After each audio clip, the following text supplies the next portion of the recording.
Mary Flora Bell was born on May 26, 1957, in Newcastle, England, into a life that already seemed stacked against her. Her mother, Betty Bell, was just 17 when Mary was born. Still practically a child herself, Betty worked as a prostitute, hustling 7 days a week, often from their own cramped, crumbling home. Sometimes she would vanish for weeks at a time, traveling as far as Scotland to find work. And when she was gone, there was no goodbye, no explanation, just a child left behind, waiting.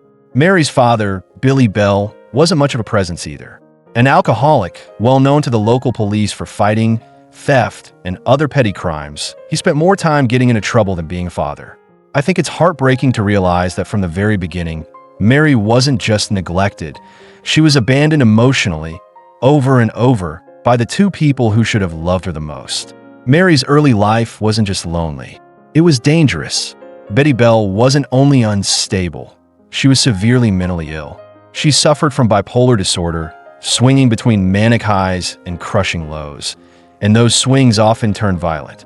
There were chilling incidents, even when Mary was just a tiny infant.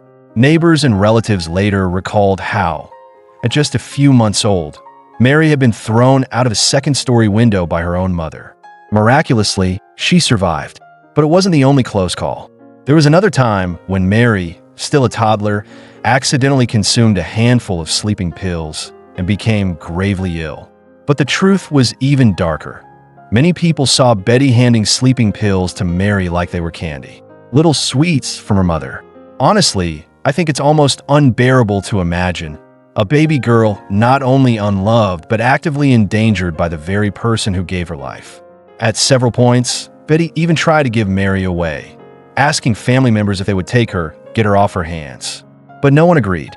They told her, "You had her. You look after her." And so, unwanted, unprotected, Mary Bell remained trapped. She grew up in Scotswood, a rough, crumbling neighborhood in Newcastle. Even after the war had ended, Scotswood still looked like a battlefield, a place riddled with poverty, where broken glass littered the streets and petty crime was part of daily life. In Scotswood, criminals weren't whispered about.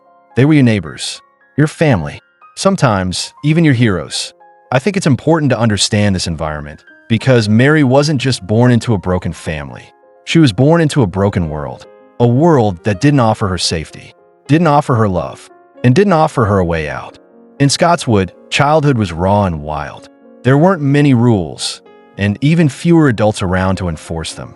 Mary Bell, like almost every other kid on the estate, was left to roam the streets unsupervised from the time she was barely old enough to walk. Children as young as 2 years old could be seen wandering the alleys late into the night, even past midnight, playing in the pitch-black streets with no one watching over them. Especially the children of prostitutes, whose mothers were busy working, often gone for hours or even days. In Scotswood, prostitution wasn't hidden away. It was normal. It was everywhere. Almost every other household on the estate had a mother working the streets to survive. And the children? They were left to raise themselves. Honestly, I think it's heartbreaking to picture it. Tiny kids, barely old enough to understand the world around them, left to navigate a neighborhood full of danger, violence, and neglect. And Mary, she didn't just survive in this chaos. She absorbed it. At school, Mary's classmates quickly learned that she wasn't like the other kids. She had a short fuse, a frightening, unpredictable temper. One minute she could be laughing, playing like any other child. The next, she would snap. Aggression would flare up inside her like a spark catching fire. By the time Mary was just 8 or 9 years old, the other children had grown genuinely afraid of her. If they saw her coming across the playground, they would scatter, running, hiding, because when Mary snapped, it was terrifying. Her head would start to shake. Her eyes would go wide and glassy, like she wasn't even really there anymore. Her face would be empty of any normal emotion, no anger, no sadness, just blankness, coldness, and then the violence would come. She would lash out without warning, sometimes grabbing other children by the throat, squeezing hard. One of Mary's classmates later recalled a chilling memory, watching as Mary strangled a much younger girl on the playground. The little girl's face turned bright red, then started to go purple. She was gasping, struggling, powerless under Mary's grip. It wasn't until an older boy rushed over and physically separated them that the girl was saved. I think it's horrifying to imagine, to realize how close that little girl came to dying. Right there on an ordinary school day, under a sky that should have meant safety. And the most disturbing part? The teachers knew. The teachers saw. Children would come to them crying, showing bruises, telling them how Mary had put cigarettes out on their skin, how she had strangled them, how she had hurt them in ways that went far beyond playground scuffles. Sometimes the teachers even witnessed the attacks firsthand. But very little was done. Mary was rarely punished, rarely stopped. She was allowed, over and over again, to carry on. At home, Mary Bell wasn't exactly alone. Her closest companion, if you could call it that, was her next-door neighbor, Norma Bell. Despite sharing the same last name, they weren't related. Bell was just a common surname around Scotswood. Norma was 2 years older than Mary, 12 to Mary's 10, but mentally, the dynamic between them was the opposite. Norma had some form of undiagnosed learning disability, making her slower in both comprehension and judgment. She was innocent in ways that Mary was not. Mary, even at 10 years old, had far more street smarts, far more manipulation skills than any child should have. Honestly, I think that made their friendship dangerous from the start, because Mary didn't just lead Norma, she controlled her. If Mary told her to do something, Norma would do it. No hesitation, no questioning. Many people who knew them later said that if Mary had told Norma to jump off a bridge, Norma probably would have, if Mary convinced her hard enough. It wasn't just Norma's disability that made her vulnerable. It was Mary's magnetic, overpowering, manipulative personality. She didn't just suggest things. She made you believe you wanted to do them too. And it wasn't long before that power dynamic took a terrifying turn. On May 11th, 1968, the two girls, Mary and Norma, were seen wandering the neighborhood when they approached a local little boy just 3 years old. The girls offered to take him to buy some sweets, a harmless enough offer on the surface. Nobody thought twice about it. In a community where kids were left to their own devices from toddler age, it wasn't unusual. But what started as an innocent trip quickly turned sinister. An hour later, that same 3-year-old boy was found wandering alone on the streets. He was dazed, disoriented, and bleeding. A passerby found him and called for help. The police arrived. An ambulance came. The boy was treated medically. He would physically recover. But when it came to justice, nothing happened. No one pressed charges. No real investigation into what had caused his injuries. No accountability. Mary and Norma were allowed to simply walk away. I think that was a tragically missed warning sign, a flashing red light that everyone overlooked. Because this wasn't just roughhousing. This wasn't just kids being kids. This was something darker brewing, something that would soon escalate far beyond a few bruises on a lost little boy. And by the time anyone realized it, it would already be too late. Just the very next day, the darkness around Mary Bell deepened. A local woman went to the police, reporting that her daughter, Pauline Herman, had been attacked. She explained that Mary had tried to strangle her little girl. The incident had happened while Mary and Pauline were playing together in a sandpit. Everything seemed fine at first, just kids playing, laughing. But then, without warning, Mary snapped. That terrifying transformation, the head shaking, the wide, empty eyes took over again. And suddenly, she was on Pauline, hands wrapped tightly around her throat. Pauline's mother was understandably horrified. She went straight to the authorities, hoping they would take action. But nothing happened. Again, the police seemed almost indifferent to Mary's escalating violence. Maybe they saw it as just rough play. Maybe they didn't want to deal with a 10-year-old girl. Either way, no serious intervention was made. But what the police didn't know was that Pauline hadn't told them the whole story. She was too scared, because it wasn't just strangulation that day. Pauline later revealed that Mary had also stuffed handfuls of sand down her throat while she was choking her, forcing it in, trying to cut off her air entirely. Honestly, I think it's horrifying to even imagine the pure, deliberate cruelty of it, the cold calculation it takes to not just hurt someone, but to ensure they can't scream, can't breathe, can't survive. But Pauline kept that part of the story to herself. She was terrified of what Mary might do if she found out Pauline had told the full truth. Because if Mary was already capable of this, what else could she do? Had the police known about the sand? Had they understood just how sadistic and intentional Mary's violence had become? maybe they would have intervened. Maybe there would have been consequences. Maybe a tragedy could have been prevented. But they didn't. And so Mary Bell walked away from yet another warning sign, untouched, unchallenged. And, as always, she only got worse. 2 weeks later, on May 25th, 1968, something happened that would forever change Scotswood and the life of every family there. That afternoon, 4-year-old Martin Brown was out playing with a group of friends. It was a normal day in their rough little corner of Newcastle. The kids often roamed the streets without supervision, exploring the crumbling, abandoned buildings that were scattered through the neighborhood, relics of a place still scarred by war and poverty. Those broken-down houses were dangerous, sure, but to a child they were playgrounds, castles, hideouts. Martin and his friends climbed into one of those abandoned homes.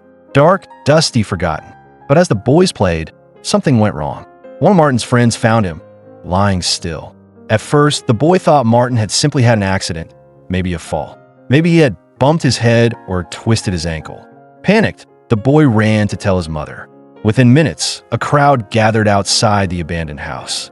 Neighbors, parents, people who knew Martin, who had seen him running and laughing only hours before. Among the crowd was a man, someone older, strong enough to act. He carried Martin's tiny, limp body in his arms, rushing him out into the daylight. Martin Brown was rushed to the local hospital, but it was too late. He was pronounced dead on arrival. And because of the suspicious circumstances, a small child found alone upstairs in an abandoned building. The police were called in. At first, there were many theories. Maybe Martin had found some pills left behind by a former tenant. Maybe he thought they were sweets and swallowed them without knowing the danger. Or maybe some said he had been helped or forced up the staircase. Martin had always been terrified of heights and steep stairs. People who knew him said there was no way he would have willingly climbed up alone.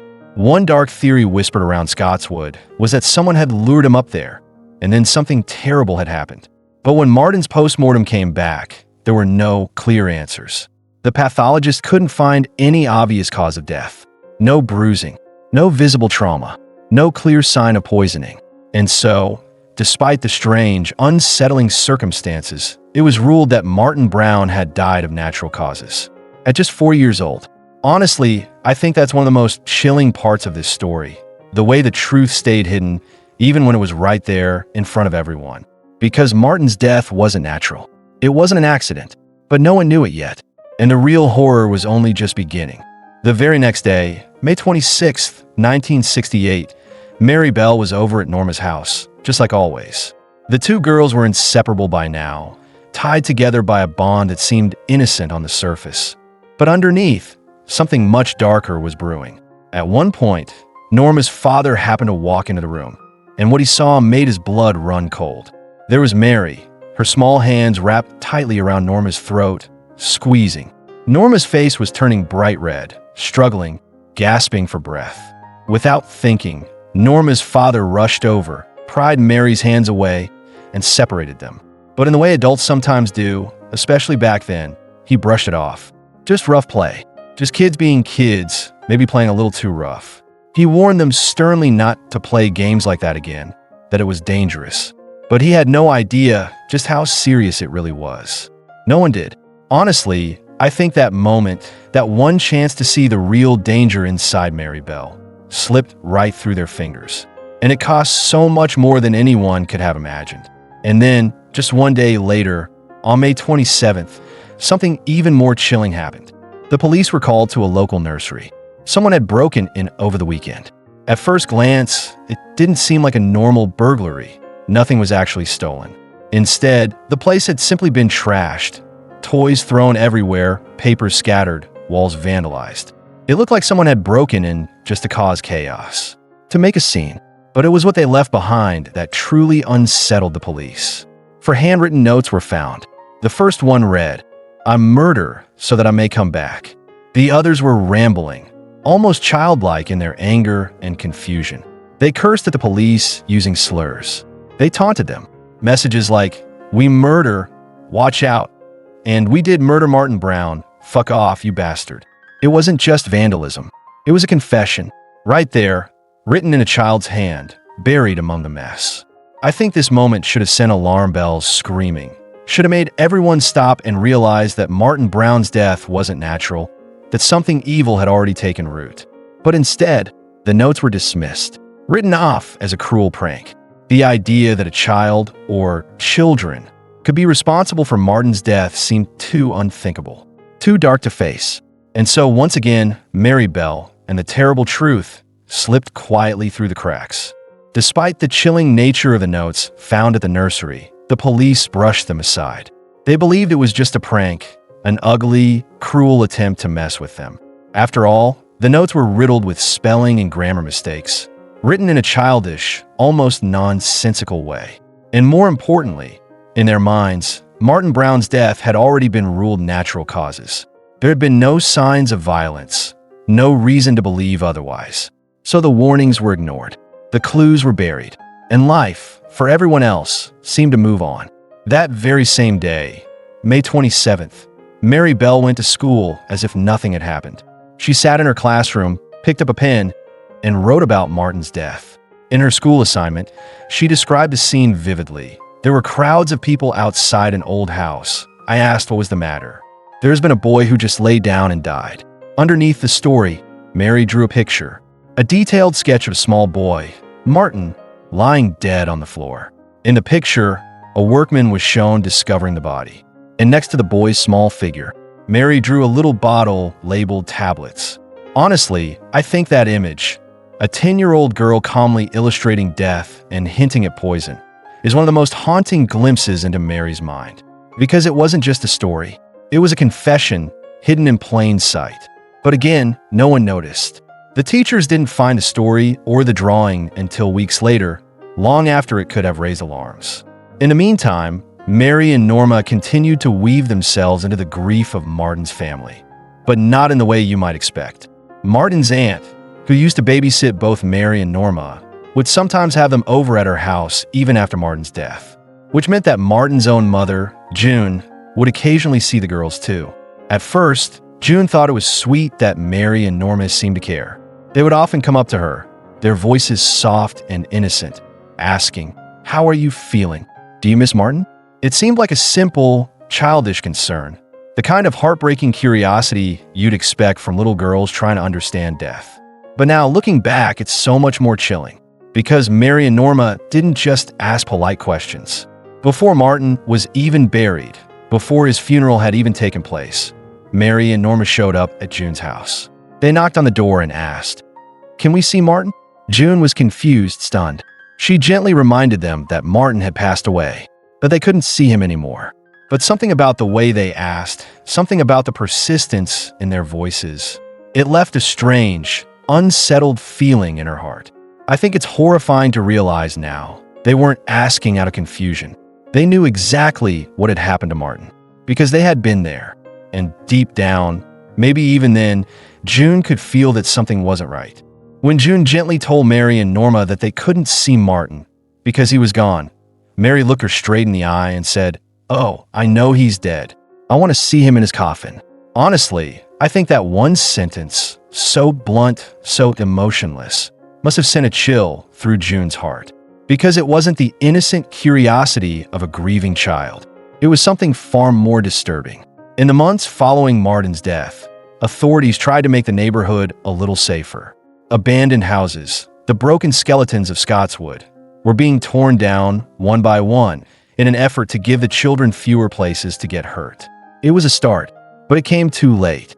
On July 31st, 1968, a group of local children, including Mary Bell, Norma Bell, and many others, gathered to watch the demolition crews work. It was a big event for the kids, a rare excitement in an otherwise grim place. Among the group was 3-year-old Brian Howe. Somehow, during the afternoon, Mary and Norma peeled Brian away from the crowd. They took him to a nearby field, away from the noise and the dust of the demolition, to play. That night, Brian's family realized he hadn't come home. Worried whispers started circling through the community. Maybe he got lost. Maybe he was hurt. Surely nothing worse than that, right? People poured into the streets to help search for him. Neighbors, friends, strangers. And among the searchers were Mary and Norma. They smiled. They skipped. They laughed and danced around as they led Brian's distraught mother through the streets, pretending to help.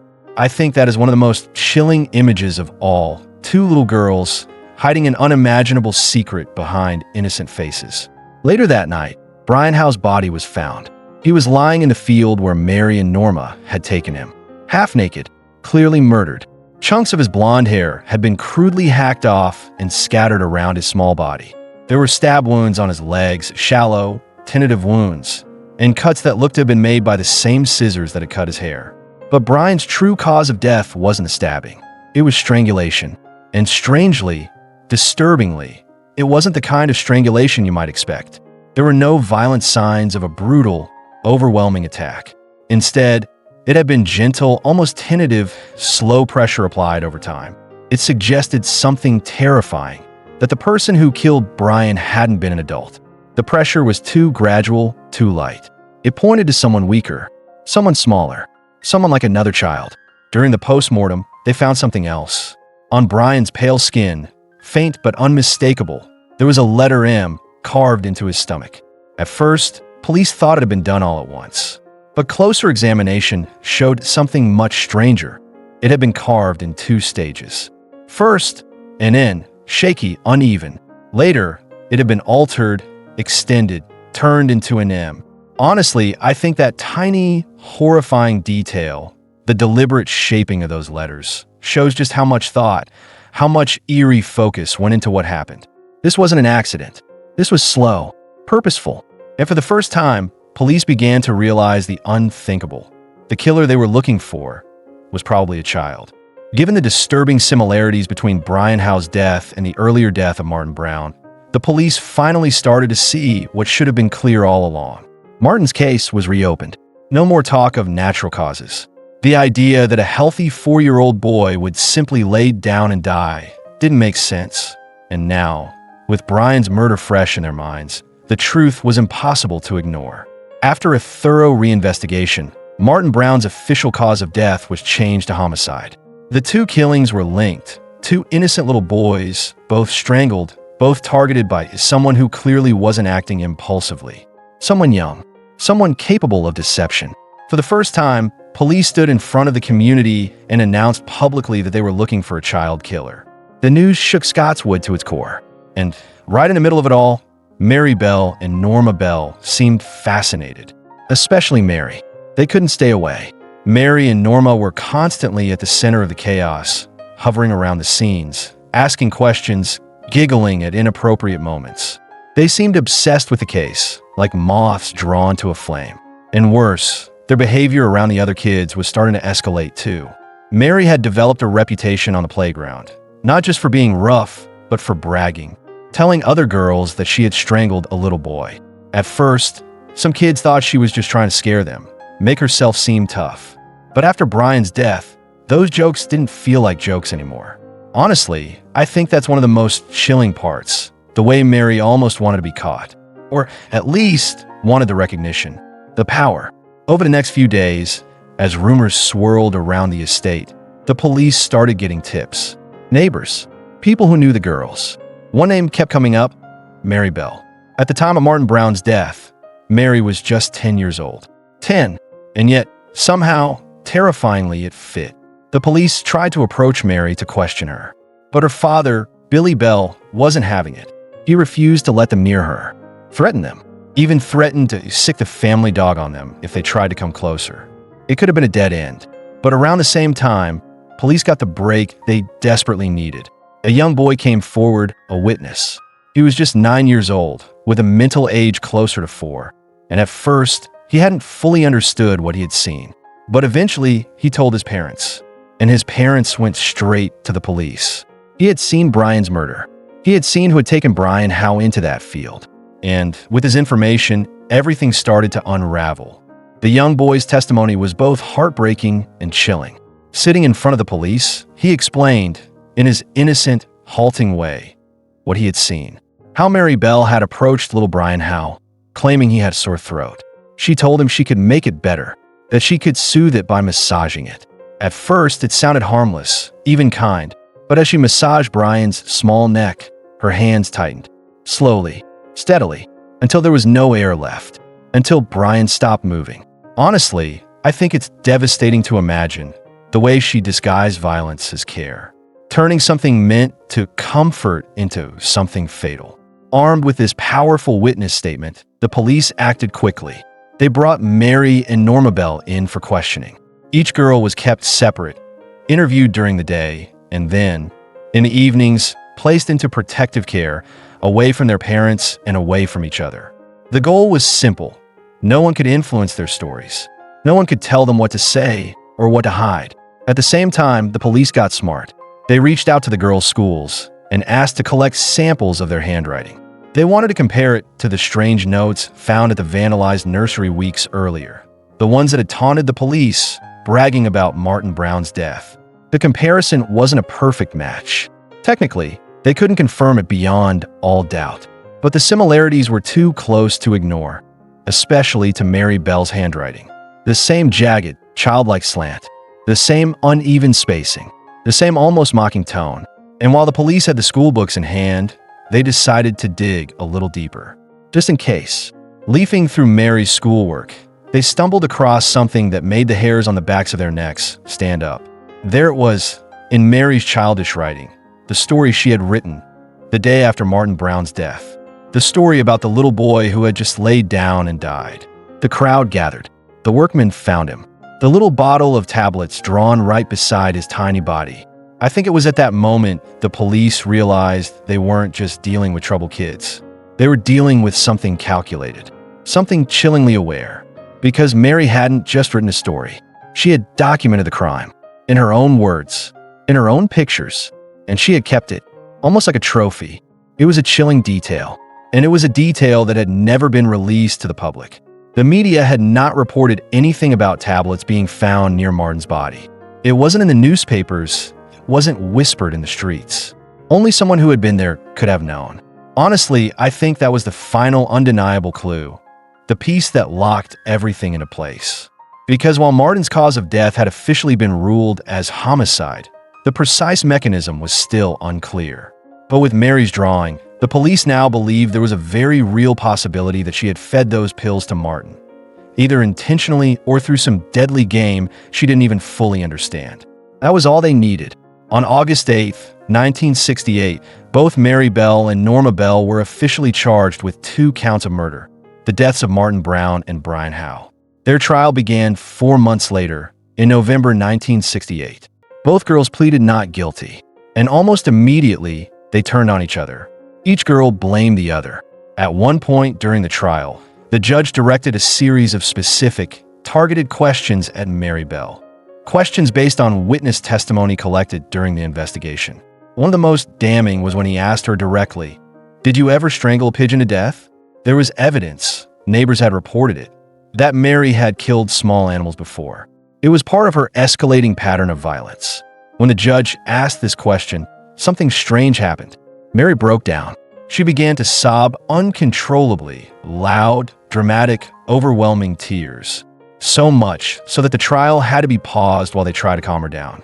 But it quickly became clear to everyone watching, this wasn't grief. This wasn't true remorse. Mary's emotional displays were theatrical, almost performative. It felt exaggerated, put on. And underneath it all, she still showed no real understanding of the gravity of her actions. Neither Mary nor Norma seemed to fully grasp the weight of the crimes they were accused of. They were just children, yes, but even among them, Mary stood out. Because where Norma showed confusion and fear, Mary showed nothing. Coldness, detachment. When asked about the disturbing notes left at the nursery, the ones bragging about murder, Mary admitted she wrote them. But she brushed it off, said she only left them for a giggle, that they weren't meant to be serious. As if taking a life could ever be something to laugh about. Because of her alarming lack of empathy, Mary Bell underwent extensive psychological evaluation. Multiple psychiatrists examined her, and they all came back with the same devastating conclusion. Mary Bell was a psychopath. As for Norma Bell, her role was judged differently. The court concluded that Norma was simple-minded, that she had been manipulated by Mary, drawn into things she couldn't fully understand. Police and psychiatrists alike believed that Norma hadn't physically killed either Martin or Brian. She had been a witness, an enabler, not a killer. She simply didn't comprehend the true horror of what was happening around her. Because of this, Norma Bell was acquitted. She walked free.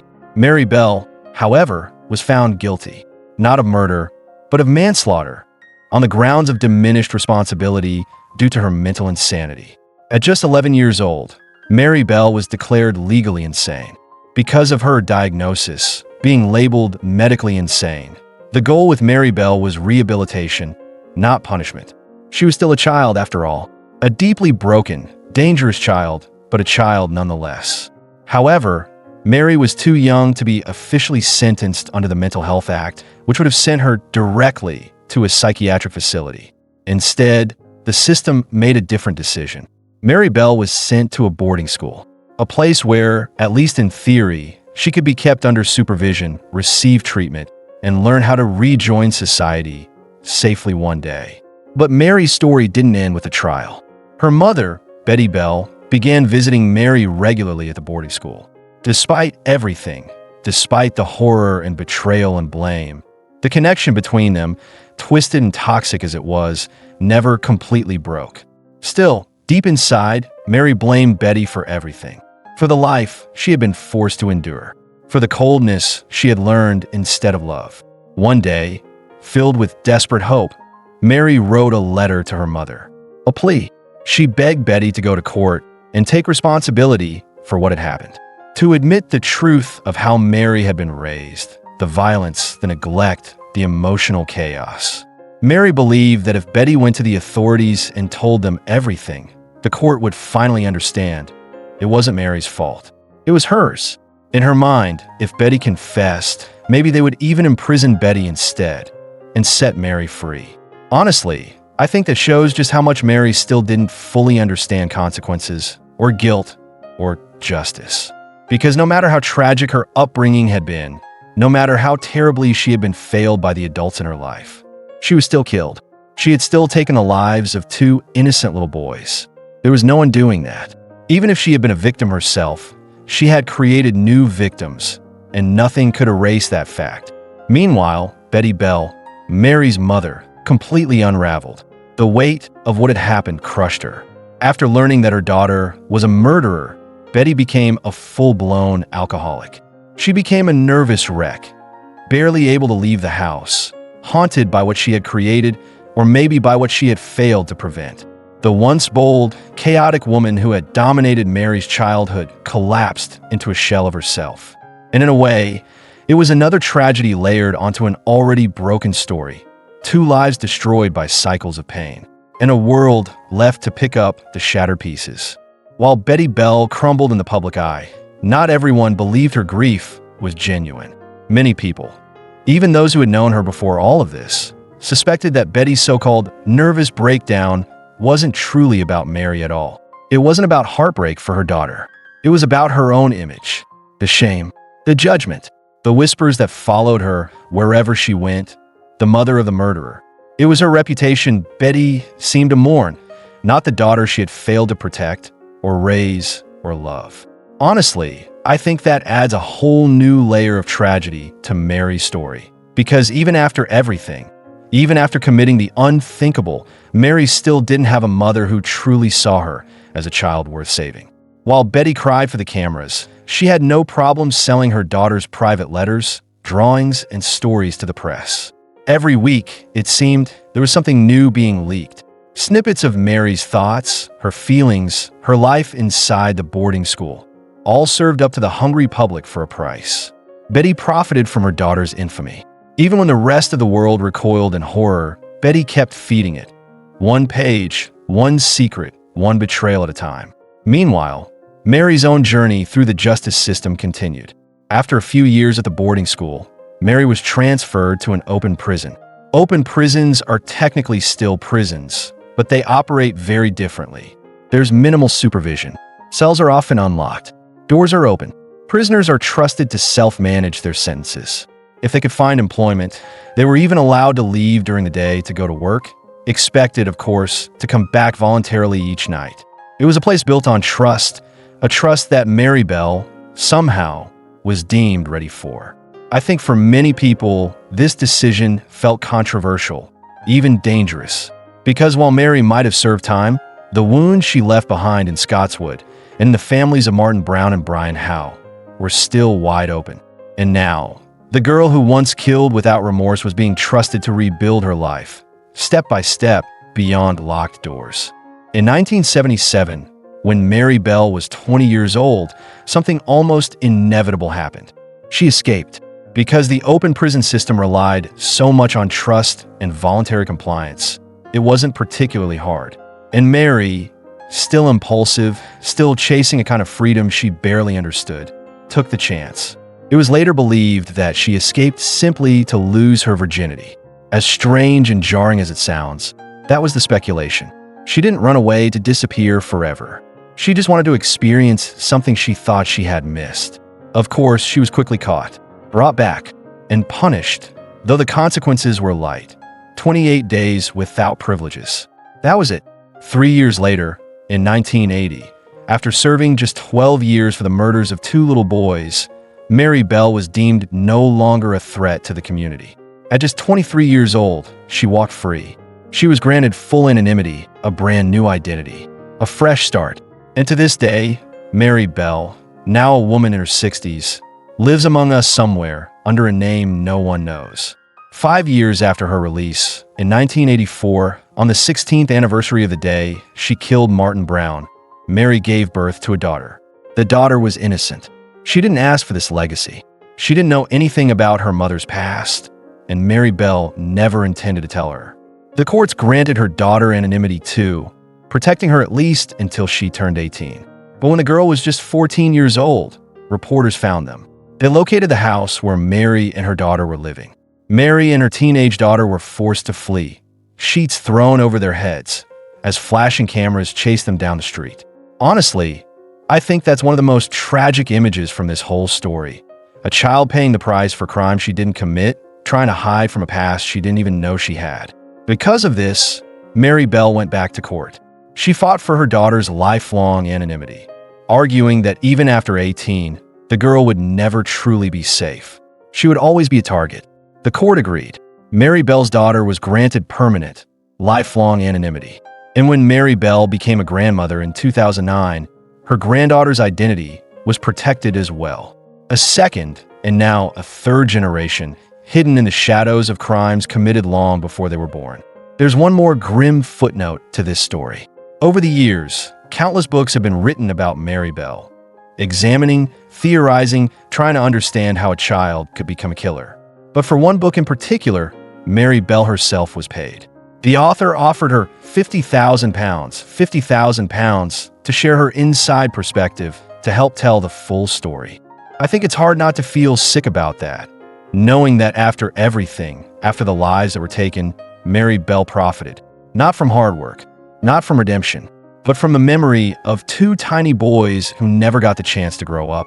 It's a story filled with tragedy on every side, a brutal reminder that sometimes the monsters we fear the most are not born monsters at all. They're made, piece by piece, in broken homes and forgotten neighborhoods, until one day, they break the world around them too.